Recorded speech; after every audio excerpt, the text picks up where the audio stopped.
So we have one topic for Mhm. tonight, and that's mental health. So maybe to start up the conversation, what does it mean? What does it mean for you, mental health? That's a really good question. um, the word that comes to mind is balance,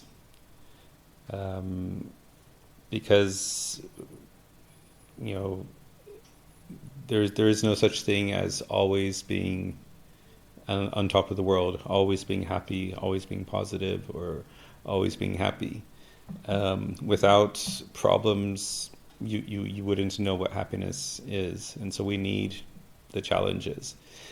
But for me, I think it's about the balance. It's about understanding. It's about feeling those challenges and being able to um, process that, work with that, and find your way back to your center. For me, at least personally, I feel like mental health means knowing where my center is, or having a good idea of where my center is, and being able to go to the deep dark places and come back again to the center. So I think balance is a good reference point for me when it comes to what it means mental health. But balance could also mean like that you're in physically in your body balanced, like in dancing or standing. But why the exact word mental health? So where is the exact balance happening? That's maybe something interesting to explore a bit. Mm-hmm. From my situation, from my experience, the challenges I have faced in the last years have been very emotional and have taken a big toll on my emotional balance, and it could easily go in the direction of depression or I think depression is probably the one place that I could have gone with all of the emotional challenges that I had in the past year, a couple of years. And it's a very common topic, and so many people live with depression or on the border of depression or on the border of burnout. And for example, how do you avoid burnout? And for me, mental health means just like the physical health. If you have a sitting job and you walk 2,000 steps a day, it's hard to say that that's why they say, okay, 5,000 steps is a good number. In my case, my average is 10,000 steps a day because of my work and being always on the go, and other people I know have an average of 20,000 steps a day. But when it comes to for example, your physical health, like your mental health, you need exercise. And from a mental health perspective, for me, that comes in a variety of forms. For everyone, it's different. For me, part of it has been my morning routine. Part of it has been exercise. Part of it has been cold showers. Part of it has been meditation and exploring different elements that help bring my mind and my body, because your body is part of your mind and the mental health. So there have been a lot of different exercises that I have explored and that I come back to on a regular basis, not only when I'm challenged, but on a regular basis to keep that balance there, so that when the shit hits the fan, I'm not completely taken away and drowning in the problem. I still go through the problem. I still have my low days. I still have my challenges. But at least for me, that has helped to have these different tools that I use on a regular basis, both before and during the crises, to help bring my mind and my feelings into balance. That's quite interesting to see. Why did you start to, or how did you start to get into this topic? And I think I know the answer already, but of course I want to know yours. Usually, if you have a necessity, or you know that you struggle with something, then you get into the topic, and then suddenly it becomes your thing. Let's see if that. How did you? How did you? Probably not by chance get into say, oh, let's just do mental health or. Yeah. So in 2019, I separated after 18 years of marriage, and that was a big challenge, that I faced. Not being, not living with my kids anymore, not being with the woman, the best friend that I had for the past 18 years, and the woman that I loved, and this whole change. I had already started a year before my own journey and getting to know myself better and getting to understanding my own patterns and wanting to change. But this crisis, it's often like that. It's a crisis point, whether it's a separation from a relationship, it's a being fired from your job, a death in the family. Those are some of the big crises that happen in our human lives that either can be a catalyst for change or to go under.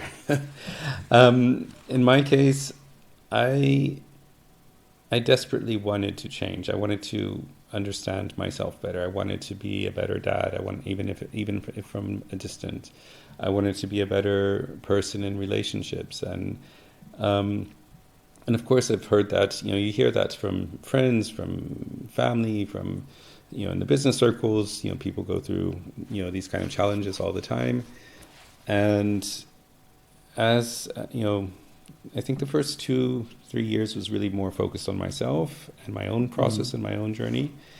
And then I started to hear more about, for example, men's groups and men's circles, and I felt it was such an important topic. And I know that what I've learned and what works for me doesn't work for every other person, but I felt like, okay, there needs to be more conversations around the topic of mental health. There needs to be more, especially for men. It's already such a difficult topic when you bring up mental health. It's a bit of a taboo topic, and something as simple as depression or burnout, it's already, people are already hesitant to talk about that. And no one wants to admit to having a mental health problem because that sounds scary. It sounds like you're crazy and you need to go to the crazy house. Right. But it's much broader than that. Like I said earlier, mental health, just like physical health, is not only when you're sick in the hospital. It starts with good, in the case of physical health, it starts with good food. It starts with physical exercise. It starts with drinking enough water. And the same with mental health and talking about mental health. It's not only when you're crazy and you're locked up in the insane asylum. It starts way before that, when you are struggling with something and you need someone to talk to, someone to listen to. And in the case of men's mental health, often it's that meeting in the pub and just talking about football and patting each other on the back and, laughing over a beer. But when do you cry with another guy and say, I feel like shit, and my boss or my partner or my kid? And so being able to talk more openly about the topic in general, to soften the topic, to make it less taboo, to make it more common, to be able to also provide safe spaces for men to come together and talk about whatever it is that they need to talk about. And if the topic comes up, if it works, to bring also the tools that I've used and tools that I've learned to give ideas to other men and other people to try that. So the important step then to share what you learned.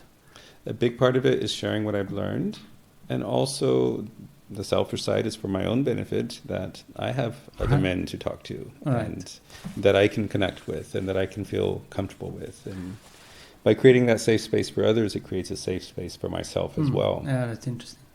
But let's circle back just a little bit. We both work in men's circles, so maybe for others it's not easy to understand. And since this podcast is called Männergeschichten, it really focuses on men. And that experience, what I've seen and heard in my area is that men are isolated. If they live a family, maybe they have contact to their family directly, but nothing outside.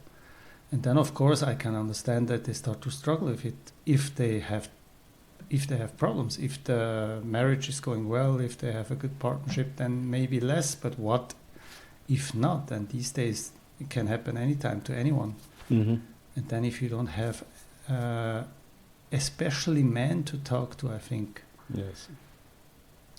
it's very hard. But the question is, why is it important to talk to other men? Why is it that? Oh, did we did that before? Did we lose it, or what happened? Why is it so important? So, I think, I mean, if you look at history, if you look at some of the indigenous from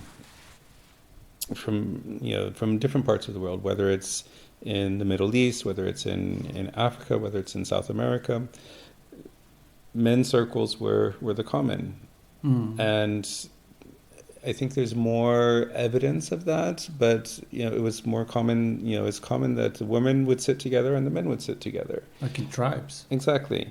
And the young boys, the teenagers, would sit in the men's circle and listen to the stories, listen to the discussions, and it was a part of their growing up and learning. Mm-hmm. And in today's society, we don't have that. We don't, as children, as boys growing up, especially in today's society, TikTok is the circle you have, Right. and that's a mess. And then, as men, as adults, myself, my age, your age, we're also not used to sitting together and talking in an honest way, in a mature, in a natural way. And for example, I think the Icelandic Inuit, they also have a very strong culture around sitting together, and they have a very beautiful saying about the circle, sitting in a circle. Just the fact that you come together in a circle is already a ceremony in itself. And so for me, hearing about these different elements from the past and different, mixing the modern with the old, bringing some of the old traditions into today's society has been, every time I talk about it, people are always interested in it. The experiences that I've had in the men's circle that I organize have also been very beautiful. Often the men come together. We have a group of between 3 and 6 men who will sit together. In the beginning, we always do a check-in, and often the men are a little bit hesitant or insecure. And at the end of the 2 hours of sitting together and talking and some different exercises together, it's a completely different energy, more relaxed, more balanced. Again, that word. And to be heard, the fact, just to be heard by someone else who, so you asked about, specifically about the men's circle, and Right. I think a part of it is just the human nature between men and women, and there's always that question about, okay, is this woman judging me or criticizing me? This is a generalization. It's not a criticism. It's just human nature, the way men and women interact between each other. Or the simple fact that, okay, but as a woman, you grew up with different circumstances, with different environment, with different behaviors. And when you can sit and talk to a man who says, I feel, I've been there, I feel similar to you, that there is that genuine understanding that another man, the same gender as you, similar, even if a completely different upbringing, but there is similar experiences probably. Yeah, for sure. There is a bonding element to that. Right. Of course, there are very beautiful mixed circles, and that's also, has a really healing effect. But if you look online right now, you'll find a lot more women's circles than men's circles. And women are used to sitting around talking. They're used to sitting in the kitchen. Yes. Yeah, And you have 5-6 women sitting in the kitchen, or in Italy you think of the grandmas and the daughters and everyone sitting together, sitting around talking. And so women's circles have been around for a lot longer and are a lot more common. And so that's why, in my case, in the past I've worked a lot with startups and a lot of gender equality and trying to bridge the gap there. And so on the one hand, it felt a little bit, for me, odd to focus on men. And especially in the last years, there's been so much focus on, bringing balance between men and women in the workplace. But in the space of mental health, there hasn't been a lot. There's been very little in the sense of focusing on men's mental health and making that less taboo and more comfortable to talk about. And so that's where my passion has come in to really highlight that and talk about that, on LinkedIn, amongst my business circles, and wherever I get a chance to promote that. Yeah, but I think the cliche is probably, the women are the ones that talk about their feelings, and then maybe equality means the men will sit together and chat. But I think, at least from my experience, it's not the same energy. Maybe you could talk about this. How does it feel to sit in a field of brothers? There's always that initial hurdle, that initial kind of barrier to break through. Men are taught as boys not to cry, not to show their emotions. And so there's always that initial barrier to kind of knock down, at where, everyone's sitting together in a circle and like, okay, what's happening here? What's, who's who, and, who's cool, and who's, this and that and the other. It's the subtle energy that's there of not knowing each other, and slowly, as one after the other starts to share, starts to open up, the walls come down, and the authentic man starts to come out, or the authentic boy starts to come out, that the boy that's been repressed for the last 20-30 years. And very often it really is this little boy in each of us men who is looking for space to be himself, a space to be authentic, a space to share, and a space to be heard, without judgment. Something interesting that comes to mind now that I often, or pretty much every circle that I lead, is it's a reminder for myself and also to the others. As men, we're used to solving problems. And so as soon as you hear another person, whether it's your partner or a friend, or in this case in a men's circle, a man starts to talk about their problem, it's easy to automatically in your mind start thinking, oh, that book or that idea or that process or this thing worked, maybe I can share that. And so the practice is to really not go into the fix-it mode, but just the listening mode, just to listen. Because otherwise you're distracted yourself with trying to solve the problem. And it also changes the energy there when everyone is just listening for the sake of listening, to be heard, to be able to share. If there is a request, does someone have an idea of what might help? That's okay, and then you can go into that. But instead of that automatic reaction, and that could be for people who are not in a men's circle, just talking to your friend, instead of automatically going to that fix-it mode, try just listening and giving space for that. And if your friend, or if the man, or if your brother or someone else ask for help, then you can start to think about that. But it's something something very important that I'm still learning, and I think for all men to really learn to listen more and not always try to fix everything that every time you hear someone talking about that. And so that's something really interesting in the men's circle about. Yeah, that's true. That's my experience too. And then it's interesting to take exactly this tool back home and then try it the same with your partner. Yeah. Of course, then it's a different energy, but it's still the same idea. And then maybe also there you have a deeper connection, because I think what happens is, if you use those tools, that you have a deeper connection too, which is interesting. not only the other, but also to yourself. Is that also something you notice?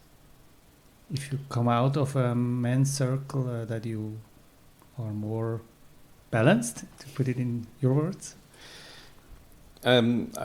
Yes, for sure. I mean, I always, it does also take efforts for me to organize that, to plan that, um, to travel to the meeting location, and sometimes I would rather just stay home and sit on my couch and watch something and relax. And so it does take effort, just like going to the gym, or it does take effort to go put on your shoes and go for a bike ride or to go to the gym.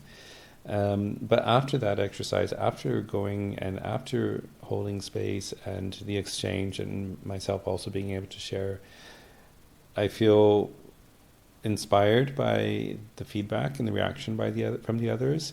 I feel nurtured from the exchange and from the energy that is generated in that space, and yes, I feel more balanced and happy that I made the effort, that I did the exercise part of mental health,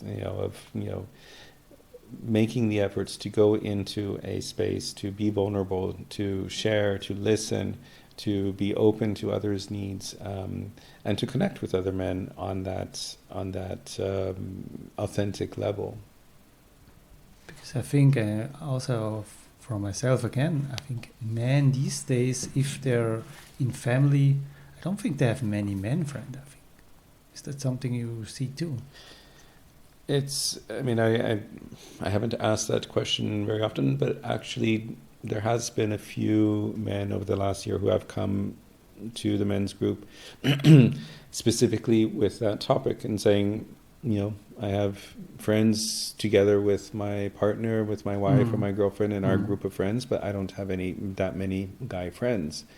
For example, one gay man who attends on a regular basis says he wanted to have male contact that were not without the intimacy or the sexual elements being a part of it, and he works in a very female dominated environment, and so for him it was interesting to have that masculine energy exchange, plus all the other benefits of being in a men's circle. But he was specifically looking for men, for contact with other men without it being sexual or intimate or relationship. And so there is this need for men to connect with other men, so. on a personal level, on a you could even say intimate level, but it's authentic, it's vulnerable, it's being open, being honest, saying what you feel without being judged, and just there for each other. So the learning for me was that I not only can be intimate with women, I can also be intimate with other men. Maybe it sounds weird at first, but makes total sense, because at the end we are just humans. Exactly. And then it makes sense to have more than one intimate connection to both genders. Otherwise you're at home and your first contact for anything that you have is probably your partner. But the question is, should you go with everything to them? Would it be maybe sometimes better to first talk to other men and then maybe be clear about what you want or what you're struggling with, and then go back to your partner? Maybe that could also change the whole dynamic. Sure. I mean, often we react to situations, emotionally. And our first reaction is maybe not our authentic reaction. It's an emotional reaction based on many other factors. And if your partner is the first one to receive that automatic reaction, it can cause even more reactions and counter reactions, all of that. And if that first exchange happens with a neutral person, then you can better understand, okay, what is my part in this scenario? What is my partner's part? What is my responsibility? What is not?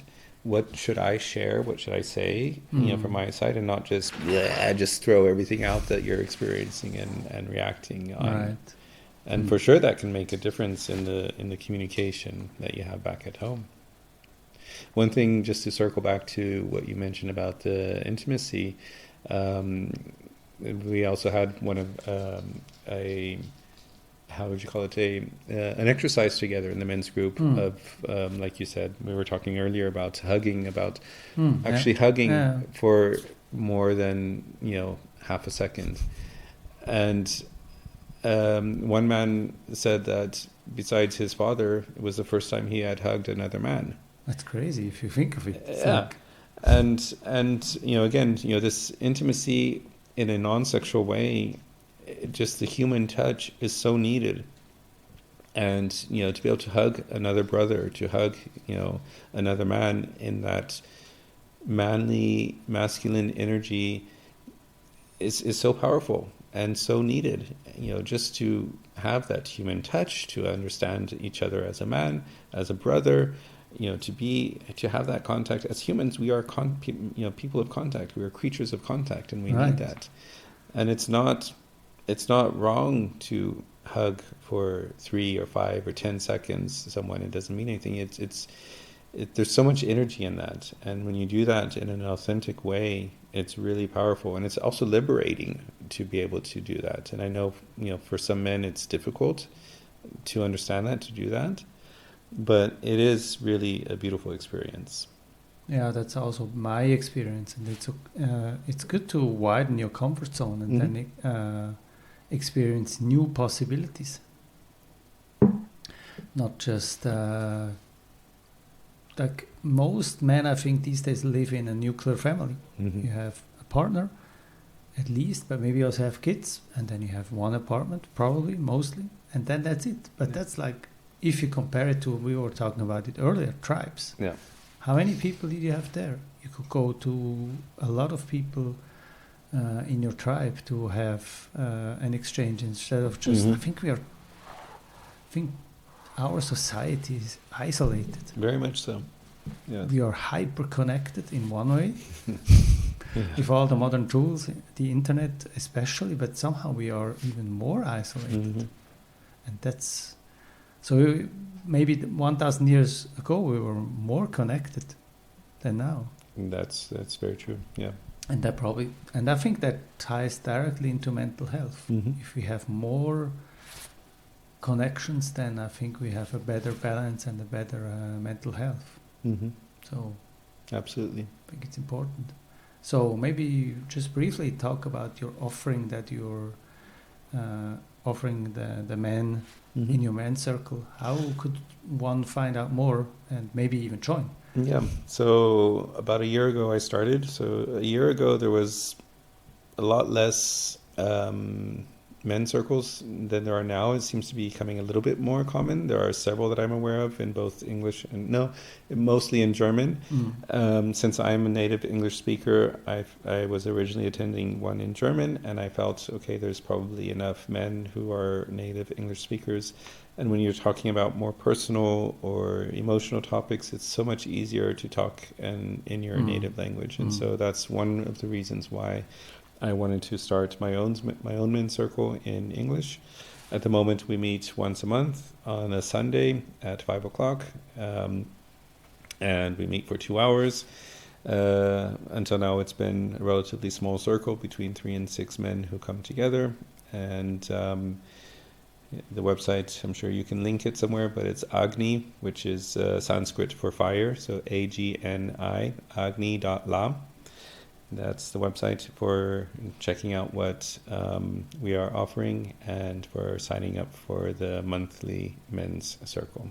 And do you actually meet around the fire, or is that just a coincidence, the name? The idea really was, kind of like around the bonfire, around the campfire, or like the indigenous, they always met in a circle around the fire. For now, it's in a wooden loft, so we can't have a fire yet. But mostly it's indoors. In the summer, we haven't had that yet, but it's also possible to meet outside around the fire. Right now, it's a virtual fire. So But for me, the more important element there is the fact of meeting in a circle. In a circle, everyone's facing each other. You don't have your back to anyone. You are seeing, you're authentic.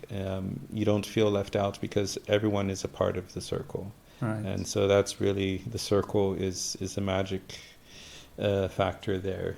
And so it can be around a fire, it can be around a candle, or just in a circle. Right.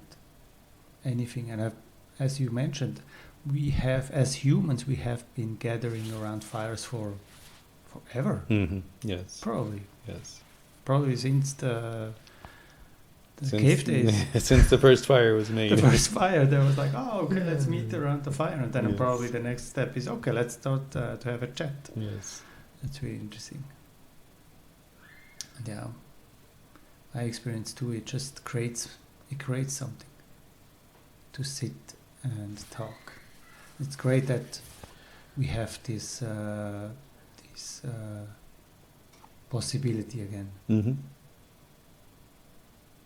Yeah, I mean, I would really encourage anyone listening, both men and women, to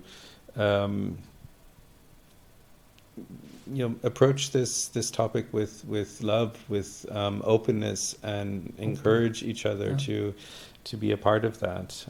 If you know of, just share the information, share the news, share the topic that there are men's groups, and if you Google that, you'll find in both German and English, and maybe one style matches you better than another. So visit more than one and see what resonates with you personally.